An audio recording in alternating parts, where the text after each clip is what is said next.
Some breaking news. Congressman Matt Gaetz, has withdrawn his name from consideration as Trump's AG. Now, listen, I want to give you my hot take on this, completely unscripted, just my first reaction. Okay. Not only do I think this was the right decision, and I applaud Matt Gaetz for making it, I also think that this was actually part of the plan. Now, follow my line of thinking here. I said this earlier in the week on the show, but I'm going to double down on it now that we have this withdrawal from Matt Gaetz. I think that it maybe was always part of the plan for Matt Gaetz to withdraw. I think they wanted a lot of controversy about this pick. They wanted the leftist mainstream media to lose their minds over it. They wanted Matt Gaetz to maybe be a distraction from some of the other folks that were maybe controversial, but less so on Trump's appointment list. So follow my train of thinking here. So I think Matt Gaetz was probably always going to drop out of consideration. That's my own personal speculation and theory here, because I think that the second choice is also going to be controversial, but not as controversial as Matt Gaetz, of course. So I think this is actually all part of the plan, all part of the strategy. I think we're going to have a great second choice coming up that will be confirmed now that all the controversy of Matt Gaetz has escaped.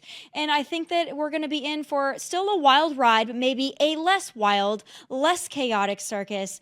But it's never going to be boring, I can promise you that. And going right along with that, we're not talking about Trump's cabinet picks. Apparently, we're fighting over bathrooms. Yes, folks, bathrooms. To pee or not to pee, and where. The battle of the congressional bathroom policy sadly was on my bingo card for 2024. Hey everyone, I told you I wasn't going to stop with Capitol Hill. I'm filing another bill tonight that would ban biological men from women's spaces on all federal property all across the country. This fight starts here. It starts now. Men are not allowed in women's spaces, period. Full stop, end of story. Is this Congress or Bravo Network? It's becoming increasingly harder to tell. And although the speaker put the issue to bed, and although the congressional freshman who is in question has agreed to comply with the bathroom policy, something tells me this bathroom brawl isn't over. Because the U.S. Congress wouldn't be the U.S. Congress if stupid squabbles took a backseat to more pressing issues like the debt, the border crisis, or the increasing prospect of World War III. Joining me now with his unique take on all of it, including that breaking Matt Gaetz news, is Trump religious advisor Darrell Scott. It's great to have you, Pastor Scott. I want to get your fresh hot takes on the bathroom stuff, number two, no pun intended. But first, the breaking news about Matt Gaetz. Do you think it was the right decision? And do you possibly agree with me that maybe this was part of the plan? I wish Matt Gaetz had stayed in. I like Matt. He's a friend of mine. I thought he was a great pick for AG because he's a savage. He's a killer. And President Trump has been bringing killers into the cabinet for this go around. I think he'd have been a great fighter for not only the president, but for the American people. I'm not so sure if that was the plan from the beginning, because I was with Congressman Gaetz this past weekend. I saw him on Sunday, and he and I had some great conversations, and he was looking forward to his time as an AG, because he told me he was going to be hiring lawyers, and if I knew any to recommend to him, that he would, receive the recommendation. So this comes as kind of a shock to me. I'm a little bit disappointed, but it is what it is. I also thought Matt Whitaker would be a great AG. He was the assistant AG when Jeff Sessions dropped out. I thought he did a great job, so I hope the president is considering him as an alternative to Matt Gaetz. Now, I need to ask you something, Tommy, though. Didn't Matt resigned from Congress? Yeah, so there's a lot of technicalities about that. So what we're hearing from our Fox News reporting is that it doesn't necessarily mean that he's not able to resume his role as a congressman. Now, I don't know all the technicalities that are going to go into that, but he was duly elected, so there's a chance that he could still serve. Now, we have to get more confirmation on that. I hope that he's able to return to the United States House of Representatives. I think he's effective in that role. Obviously gets a lot of attention there, and he has a lot of work to do. So I think that he could still fulfill a duty in that capacity.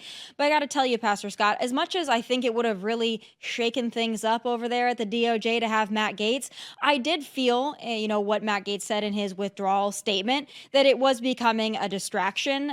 So I think that, I agree. It was. And I think that it was maybe taking a little bit of air out of the room from Donald Trump and his historic victory and his mandate from the American people to do the other necessary things that we elected Donald Trump and the rest of his would-be cabinet to do. So So, I think that he would have been certainly interesting in the role, but I think there's a lot of people to choose from. So I think maybe going to somebody that we know will get confirmed will have a higher likelihood of getting confirmed, because I also was not looking forward to the circus of going through the confirmation process. I was like, listen, they're going to pull out this, that, and the other. They're going to pull out all the allegations from the ethics committee. That's going to be, dragged through the mud, and that's going to be the headline for however many weeks this was going to take.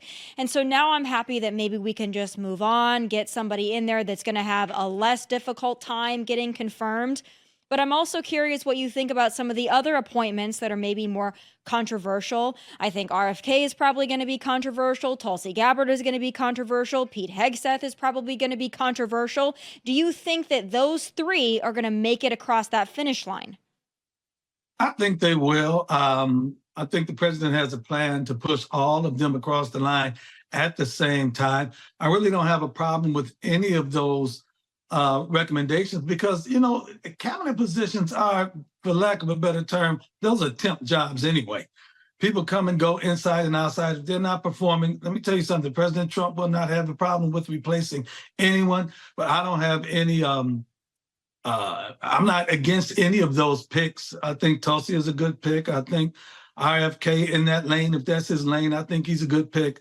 And the Democrats just want something to fuss about. It doesn't matter if he nominated the Apostle Paul, St. Peter, and whoever else, Mother Teresa. The Democrats would have a problem with that.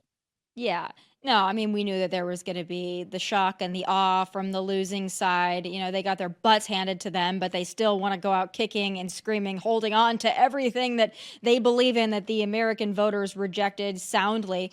I'm wondering, though, I can't imagine being nominated or appointed to a position like this, because it's hard enough being in media and it's hard enough being in the spotlight. I can't imagine being up for a role like this and having your entire personal life, probably going back to high school, being ripped to shreds, and the he said, the she said, people come out of the woodwork. All of a sudden, you're the most horrible person. You shoot puppies. Oh, wait, Kristi Noem did that. Whoopsies. We already got that one out of the way. But, I'm wondering what you think about. And I hate talking about it because Pete Hegseth is a friend of mine, but I'm just seeing more reports coming out about police reports and allegations and all the salacious scandals coming out. And I just feel for these people and their families. In regards to Pete Hegseth, do you think that this is going to be a problem for him, some of these scandals that he may or may not have in his closet? Yeah, it's going to be a problem. And you know what? I would like to think that people that have known skeletons in their closet, and some of them are fairly recent, they should have politely declined to say, Mr. President, thanks, but no thanks. I don't want it to be a distraction to you. I think, if it does present a potential problem, then maybe President Trump should look elsewhere. People still have that under his belt, that he was indeed nominated. That shows the high regard the president has for him. But if he has some issues or some things like that they can drag and dig up. There were some people one time that approached me about running from Congress, and somebody gave me a piece of advice that I thought that was very good. He said, if you ever consider running, the first thing you need to do is hire someone to do a check. You hire someone to do a check on you, to see how much dirt that they can get on you before you even decide to run. And so that's what I think a lot of people should have done. Is just say, listen, you know what? Thank you, but no thank you, because I have some things that might either disqualify me or that can cause a potential problem. I just don't know, in today's day and age with social media and with people chasing headlines, I'm not sure there's really any among us who don't have some kind of something that they're going to either dig up or they're going to exacerbate, or someone's just going to flat out lie on us. And then it's a he said, she said. And then, I understand that they want to protect people that make allegations, but I'm personally frustrated with that, because you can ruin someone's entire life, and you can actually go so far as to ruin a cabinet pick, somebody who could actually reform some part of the system and reform some part of the swamp. And that person might actually be disqualified because somebody who is unnamed wants to say something about them. And then it becomes a he said, she said, but the he is out in the public spotlight getting dragged through the mud, and the she gets to hide behind the cloak of anonymity. And that personally just bothers me. I understand in some situations you want to protect people, especially when they make sexual assault allegations. But I think that we've just had our fill of people making false allegations. And that's frustrating to me that these people get to go unnamed. Yeah, and even with some of the ones that are named, take that nut job, Christina Blasey Ford. They brought her out, and I tell people like that, I said basically, and I hope I can say this on the air, and I hope I don't sound crude or crass, but I tell certain people, I told someone before, I say, man, they use you like a snot rag. They bring you out, they use you, and they throw you away. I mean, Christina Blasey Ford claims that Brett Kavanaugh dry humped her at a party when they were 15 years old, and she doesn't know where the house was. She doesn't remember what day it was. She don't, and then when they used her, when they couldn't use her anymore, they threw her away. You don't hear about her anymore. And so people like that should not be allowed to come out and try to ruin other people's lives with these salacious accusations, this unfounded garbage rhetoric. I mean, that's all they could find on Brett Kavanaugh. I mean, that's all they could dream up on him or invent on him or something like that. And you're absolutely right. They get to go on with their life, or especially the ones that remain anonymous, get to go on with their life while this person is marked forever, whether the accusations were true or false. Yeah, because it's always a part of the conversation. And that's what's so frustrating. I think it's funny too. Some people, they know they have a past and they've acknowledged their past. And what I think is actually funny too is another one of my Fox News colleagues, Sean Duffy, who's been nominated for transportation secretary, will do a much better job than Pete Buttigieg, by the way. I mean, it's hard not to do a better job than Pete Buttigieg. But, they're trying to bring up his past on reality TV, and he was on The Real World. And it's like, yeah, he's acknowledged that many times that he was on The Real World. And he was young and he was on MTV and he did a reality show, and he was drinking and partying because that's what the show was. But he also served in Congress, and he's also a devoted father of 9. So I love when they try to pull this stuff out, and people, I think, are better off just acknowledging the skeletons in their closet. It's like, you don't have to dig them up. Here are my skeletons. And if it's a deal breaker, it's a deal breaker. But I think just being forthright about things is probably the way to go now. And I think it's disarming for a lot of people that want to get like some shock and awe headline. So maybe that is the way to go moving forward. Question for you. Who do you think is going to be the most difficult pick to get across the line? I would have said Matt Gaetz, but Tulsi might be one that they have a problem with simply because of the allegations of her international activities. She might be one that has a difficult time. The rest of them, I don't. Pete might have been. I mean, you named the ones that probably would have been the most difficult to get across the line. Listen, everybody's got something, and it's actually, quite frankly, it's nauseating for average Americans. We just want someone who can get the job done. I certainly don't want somebody that's done horrible things. I don't want them serving, but the allegations, I think, have become just so back and forth, and people get tired of it. But go ahead. You know what else I find amusing though? All of the Black Democrats that voted for Kamala Harris are questioning where are Trump's Black cabinet picks. And I'm like, to be quite honest, you guys don't have a say-so in the matter. Yeah. Well, I think that they're the politics on that already. And that's what you just said. We want the most qualified. Skin color is irrelevant. Yeah. And again, looking at diversity, if you look at Trump's picks, they are pretty diverse, but the left only likes to classify diversity by how you look.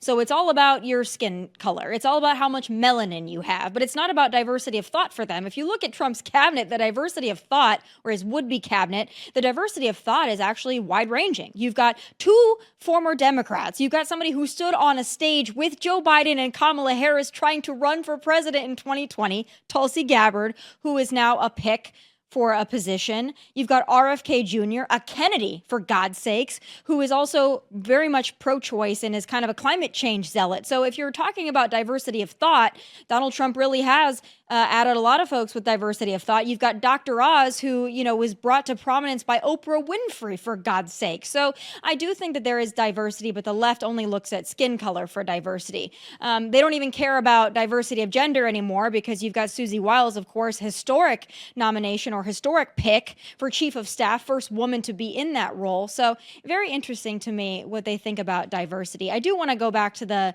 bathroom issue, Pastor Scott. And Listen, I wish this weren't such a big headline. I wish we didn't have to talk about who's going to go to the bathroom where, because I just feel like people who want to afford groceries, they don't really care about where Congress people go to the bathroom.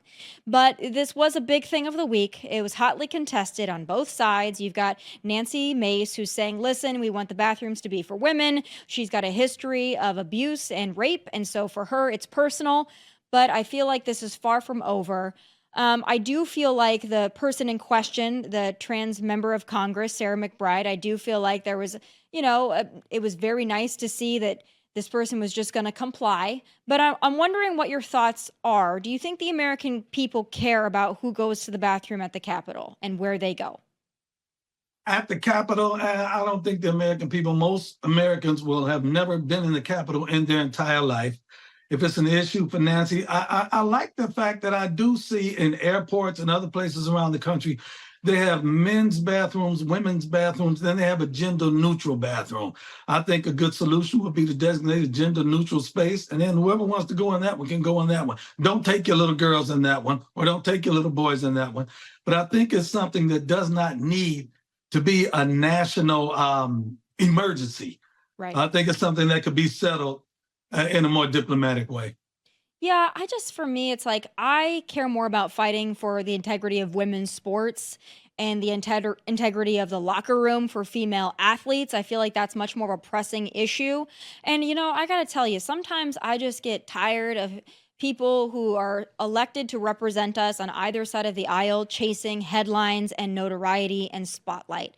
I feel like there are some members on both sides of the aisle who they simply want to be superstars. They simply want to be D-list celebrities. And I find it to be a little bit exhausting. And I hope we can move away from that. I want to get your take, though, on who I think is the best selection that Donald Trump has made thus far. And that's Tom Homan. Tom Homan is just a fearless warrior. And he's going to go and he doesn't care that these mayors and these governors want to protect criminal illegal aliens. He's going to go in there and root out the tumors in these cities, and he's going to protect Americans from criminal illegal aliens. I'm wondering if you think that the right is going to turn on him when he's making these tough decisions. Are members on the right going to clutch their pearls when they start seeing the mass deportations that the American people voted for? Possibly some rhinos will clutch theirs because they're going to be against anything that anyone does that is a Trump selection. I think Tom Homan is a great guy. He's a bulldog. And his entire demeanor, and I hope I'm saying it the way I wanted to convey it, it strikes fear in the heart of illegals, as it should. Illegals should be afraid to try to come over into America. No different than someone should be afraid to try to break into your house or afraid to try to break into a business. They should be afraid to try to break into America, knowing that there will be consequences and repercussions. And those that are here illegally need to just make plans to depart unnoticed, because Tom Homan seems like he's going to be kicking butt and taking names. And I have no problem with it. We have to get tough and tougher on the border. It's a problem that has gotten woefully out of hand, and it needs to be resolved. Yeah. You've got a caravan of 1,000 plus headed over now trying to squeak in under Joe Biden. And it's amazing. I mean, Joe Biden can't even hold a press conference without wandering off into the Amazon. Kamala is on vacation in Hawaii, by the way. God, I wonder who's running our government. I certainly didn't elect them. And guess what? Nobody elected whoever is calling the shots right now, because we don't know who that person is. I do want to talk to you about another piece of breaking news today. I think Jussie probably wishes it were, higher on the totem pole, but now that the Matt Gaetz news came out, it's probably going to take a back seat. But I'm wondering your thoughts. Jussie Smollett, the hate crime hoaxer, has his conviction overturned by the Illinois Supreme Court. I mean, you can make up a fake hate crime and you can waste resources and tax dollars and police resources and efforts, and you can get your conviction overturned. What do you think's next for old Jussie? Once again, this is the case of the asylum being turned over to the inmate. Jussie paid whoever he had to pay, did whatever he had to do to get that conviction overturned, which was a slam dunk conviction. This incident never happened. Kamala Harris was behind him the entire the left wing, the media was behind him, the Democratic Party was behind him, and they all wound up looking like some fools. I mean, the embarrassment is going to be enough for him. The fact that his career is basically over is going to be enough. But that conviction being overturned, I know people that still have convictions for getting busted with a nickel bag of weed 40 years ago. They still have that on their record that's preventing them from doing things in life. And here this guy gets this conviction overturned. It's ridiculous. It's ridiculous. And it was on a technicality. It doesn't mean that they didn't find that he did stage a hate crime. They found that. It's just that there was a technicality about them agreeing not to prosecute. He had an agreement with the prosecutor, with Kim Fox, and then all of a sudden it was like, oh, well, now the technicality, we got to overturn it. So it's not that he didn't fake a hate crime on himself. I got to tell you, Pastor Scott, this country is so awful and so oppressive and so bad. People are making up hate crimes. It's really wild to me. But I always appreciate your unfiltered take. Thank you for hopping on with me today. And thank you for being an advisor to our incoming president-elect, Donald Trump.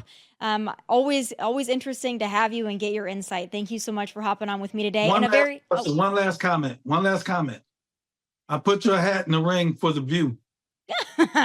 Well, listen, We'll talk about that another day. Well, listen, I know you have probably a lot of pull over there at the View, so I would love to be a guest again. I would love to mix it up with the ladies. We'll see. I don't think my phone's going to be ringing anytime soon, but it would sure be a good time. I'd love to revisit Joy and Sunny. Great to have you, Pastor Scott. God bless you. Hope to talk to you soon. Happy Thanksgiving to you as well. You too. All right, folks. Jaguar goes full Bud Light. Trudeau backpedals on open borders. And Jasmine Crockett once again shows her bitter disdain for white men. It's time for my losers of the week.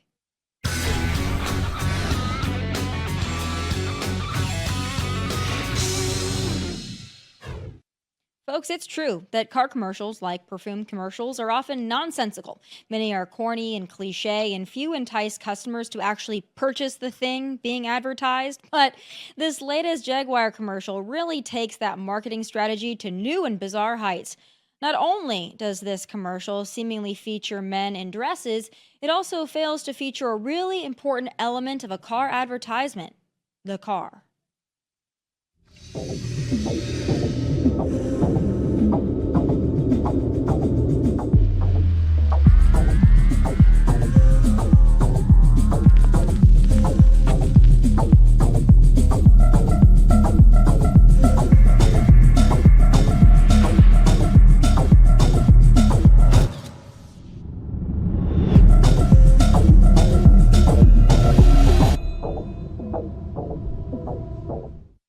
Are they selling that rock? I mean, it's hard to tell. Even Bud Light was smart enough to at least have a Bud Light can in the advertisement with Dylan Mulvaney. I'm not sure how many Jaguars they plan to sell, but in all fairness, the dresses the men were wearing are pretty nice, so please drop the link to those. But speaking of men who are not very manly in the traditional sense, my next loser this week is Justin Trudeau. In the last 2 years, our population has grown really fast, like baby boom fast. And increasingly, bad actors like fake colleges and big chain corporations have been exploiting our immigration system for their own interests. So we're doing something major. We're reducing the numbers of immigrants that will come to Canada for the next 3 years. We have the levers to rein it in, so we are. This is a big change, a major cut to immigration, reducing permanent immigration levels by at least 20%. New string of measures to clamp down on temporary immigrants. That means a decrease in international students, temporary foreign workers. Canada's new immigration plan is straightforward. Lower the number of new immigrants coming into Canada, both temporary and permanent. What a concept!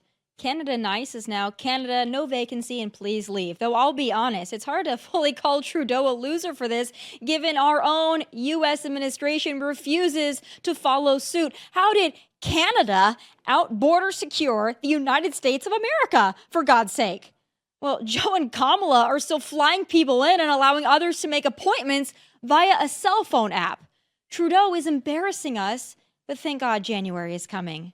And it's my hope that Donald Trump, with his historic electoral victory, can unite the country, and when he does, by bringing down grocery, gas, and energy prices and ending the endless wars and securing our border, I hope people like Jasmine Crockett will finally maybe retire the blatant disdain for white men in America. But for now, we still have to listen to this. is because you can then misuse words like oppression. There has been no oppression for the white man in this country. You tell me which white men were dragged out of their homes. You tell me which one of them got dragged all the way across an ocean and told that you are going to go and work. We are going to steal your wives. We are going to rape your wives. That didn't happen. That is oppression. We didn't ask to be here. We're not the same migrants that y'all constantly come up against. We didn't run away from home. We were stolen. So yeah, we are going to sit here and be offended when you want to sit here and act like, and don't let it escape you that it is white men on this side of the aisle telling us, people of color on this side of the aisle, that y'all are the ones being oppressed, that y'all are the ones that are being harmed. Nothing like being lectured on oppression by a woman sitting in Congress with Chanel earrings. What a time to be alive. Those are my losers of the week. Please be sure to tune in tomorrow at 1 p.m. Eastern for my special education episode with Betsy DeVos. Also, catch full episodes of this show on Fox Nation whenever you want. Please like and subscribe to the YouTube channel at Tomi Lahren is Fearless. From Nashville, God bless and take care. Hey, thanks for watching. If you want more of my hottest takes, must-see conversations, and of course, my final thoughts, click here and make sure you subscribe here so you never miss a beat. I'll be here every weekday, and I hope you'll join me.